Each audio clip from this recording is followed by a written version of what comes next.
bread, and circuses. Even today, Juvenal's sharp phrase still echoes through time. The Romans themselves might have laughed to see their own motto become a meme for the ages. For in the eternal city, spectacle was as vital as bread itself. Maybe even more. The people of Rome knew how to put on a show. They loved it all. Blood and thunder, laughter and tears, competitions, processions, and parades of every shape and size. And all of it, whether horror or heroism, was simply called the Games. Originally, these spectacles were sacred, a tribute to the gods. But over the centuries, religion faded, and entertainment took over. The climate was generous, the harvests steady.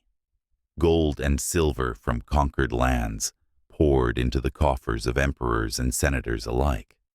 And with a restless, crowded city to control, Rome's rulers perfected a simple formula: keep the people fed and keep them entertained. Free bread, cheap wine, and the promise of ever grander games, enough to quiet any grumbling in the streets. But what did Roman television look like? What scenes flashed before the eyes of ancient citizens?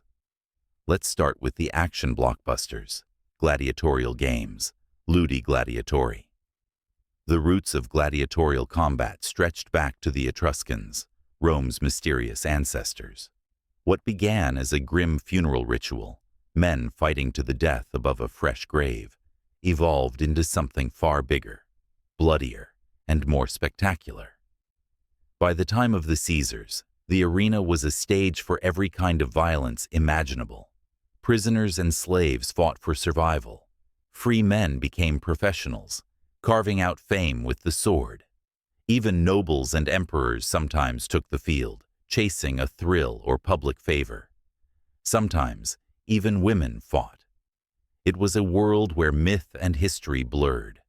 Gladiators reenacted epic battles, and ancient legends, faced wild beasts, or battled each other in carefully choreographed duels, all for the roar of the crowd. And the crowd itself held real power. The fate of a defeated gladiator could rest on a single gesture, a thumbs up or down from the audience. To watch was to rule, if only for a heartbeat. Naval battles, naumachiae. The Romans did not just fight on land. They recreated naval battles, naumachiae, on artificial lakes or flooded arenas, with real ships, real weapons, and real death. Entire fleets clashed as thousands watched from grandstands. The violence was as real as the spectacle. Ships burned, men drowned, warriors fell by the hundreds. It was as close as most Romans would ever get to the chaos of sea warfare. Beast hunts, venatio, but perhaps nothing was as wild or as gruesome as the venatio, the hunt of beasts. These shows could begin with something innocent, a parade of exotic animals, marvels from the edges of the empire. But soon, the bloodletting would begin. Bears and lions, bulls and panthers, sometimes even elephants, were set loose, fighting each other, or unleashed against condemned criminals and unlucky gladiators. Sometimes, the condemned were armed, turning their final hours into a desperate battle. At other times, the violence took on a mythic or even erotic twist.